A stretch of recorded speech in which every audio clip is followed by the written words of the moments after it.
Hello, welcome to online school education of fluorescent school. आज हम यहाँ पे इनफॉर्मल लेटर लिखना सीखेंगे। तो इनफॉर्मल लेटर होता क्या है, आइए उसकी डेफिनेशन जाने।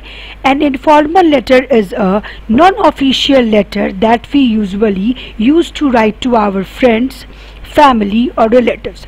इनफॉर्मल लेटर ऐसा लेटर होता है जिसको हम अपने रिलेटिव्स को लिखते हैं, फैमिली मेम्बर्स को, मम्मी पापा भाई बहन या फिर फ्रेंड्स को लिखते हैं। These letters are personal letters that are not used for official purposes. ये किसी भी ऑफिशियल पर्पस के लिए इसका यूज नहीं किया जाता इन लेटर्स का। There could be many reasons for which we write these letters to our family and friends. बहुत रीज़न हो सकते हैं फैमिली और फ्रेंड्स को लेटर लिखने के लिए, हालचाल पूछने के लिए, अपने बारे में कुछ बताने के लिए, हॉस्टल में लाइफ कैसा चल रहा है, रिजल्ट कैसा आया, मैरिज में इनवाइट करने के लिए, बर्थडे में इनवाइट करने के लिए, etcetera etcetera. For example, if we want to inform them about our achievement in school और college, then we write them a letter to spread our personal news. जैसे कि उदाहरण के लिए बताया जाए, जैसे मैंने अभी आपको बताया, यहाँ उदाहरण के लिए लिखा हुआ है, हमें अपनी उपलब्धियों के बारे में जो हम स्कूल और कॉलेज में हमें मिल रही है उसके बारे में हमें अपने फैमिली, फ्रेंड्स, रिलेटिव्स को बताना है। तो हम क्या करते हैं, अपना ये पर्सनल अचीवमेंट, पर्सनल न्यूज़ उनको लेटर के थ्रू बताते हैं। अब ये है तो इनफॉर्मल लेटर, तो इसको लिखने का एक पर्टिकुलर तरीका होता है, इसका एक फॉर्मेट होता है, इसका एक तरीका होता है जिससे कि हम इसको पूरे सही ढंग से लिखते हैं। लिखने के ढंग को कहते हैं फॉर्मेट।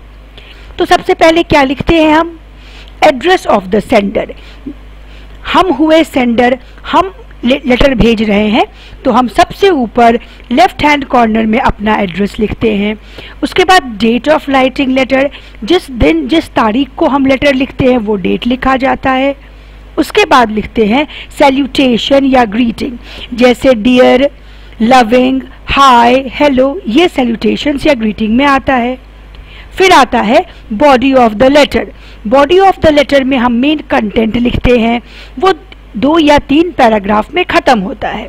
फिर होता है हमारा कंक्लूजन, जो कि लास्ट में take care, hope you to seen soon, hope you to see soon, ये सब जो लिखते हैं ये कंक्लूजन आया। और लास्ट में सिग्नेचर ऑफ द सेंडर, हम जो लेटर भेज रहे हैं किसी को, हम अपना सिग्नेचर करते हैं। तो ये हुआ इनफॉर्मल लेटर लिखने का फॉर्मेट, यानी कि प्रॉपर ढंग। अब आइए हम एक इनफॉर्मल लेटर देख लें कि कैसे लिखते हैं।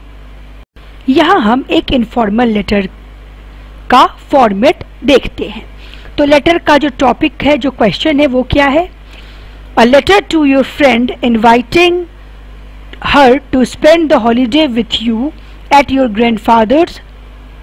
grandparents house in Manali।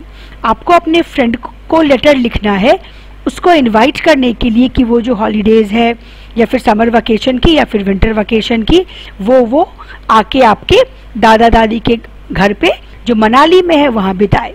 तो सबसे पहले क्या लिख रहे हैं, सबसे पहले हम वहाँ पे लिख रहे हैं भेजने वाले का एड्रेस। भेजने वाली लड़की जो है वो रिया है, वो रिम्पी को लेटर लिख रही है। तो रिया कहाँ रहती है, रिया टेक्सला अपार्टमेंट, अंधेरी ईस्ट, मुंबई, महाराष्ट्र में रहती है। याद रहे पिन कोड लिखना बहुत ज़रूरी होता है। उसके बाद डेट लिखते हैं। डेट का फॉर्मेट आप कुछ भी यूज़ कर सकते हैं, ठीक है। डेट के डिफरेंट जो फॉर्मेट होते हैं, आप उनमें से कोई भी फॉर्मेट यूज़ कर सकते हैं। यहाँ मैंने फॉर्मेट यूज़ किया है मंथ, डेट और ईयर। मंथ और डेट लिखिएगा तो उसके बाद एक कॉमा लगाना होता है। उसके बाद सैल्यूटेशन की बारी आती है, जिसमें डियर रिम्पी लिखा गया है। अब आता है बॉडी। तो बॉडी में क्या लिखा गया है, शुरुआत कैसे करते हैं, I received your letter yesterday and I am elated to know that you have cleared class 6th with flying colours, please accept my congratulations. पहले तो यही लिखेंगे कि तुम्हारी चिट्ठी मिली, तुमने क्लास 6 में बहुत अच्छे मार्क्स तुम्हें क्लास 6 में बहुत अच्छे मार्क्स मिले हैं, इसके लिए तुम्हें कॉन्ग्रेचुलेशंस। आगे क्या लिखेंगे, this year we have plans to go and visit my grandparents in Manali. इस साल हमारा प्लान है ग्रैंड पेरेंट्स के पास जाने का जो मनाली में रहते हैं। It would be great if you could join us there next month.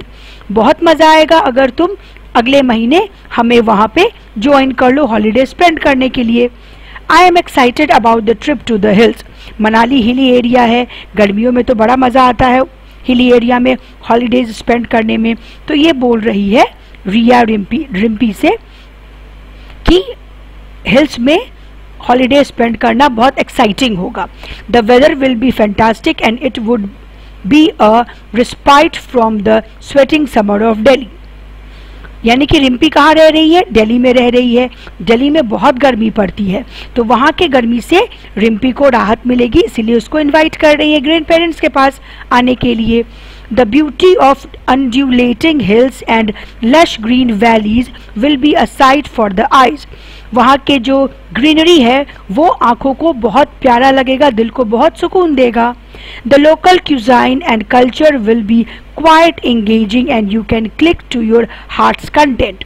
वहाँ के लोकल खाने और लोकल कल्चर को देख के भी बहुत मज़ा आने वाला है। प्लीज़, अब ये हमारा बॉडी हो गया। लास्ट में कंक्लूजन में क्या लिखेंगे? Please do speak to your parents and get a reservation done. अपने पेरेंट्स से बात करो और रिजर्वेशन करवाओ। Do not let me know do let me know of your plans in advance. मुझे अपने प्लानिंग के बारे में एडवांस में बताओ। Your affectionately Riya. इस तरह से हम लोग लेटर लिखते हैं। जो भी लेटर आएगा उसको उसी फॉर्मेट में, फॉर्मेट तो सेम रहता है, बस बॉडी में जो आपको लिखना है, जिस बारे में लेटर आपको कहा जा रहा है लिखने, उस हिसाब से हमारे बॉडी में सेंटेंसेस चेंज होते हैं। अगर वीडियो अच्छा लगा हो तो वीडियो को लाइक और शेयर ज़रूर से करें और चैनल को सब्सक्राइब कर लें। Bye students.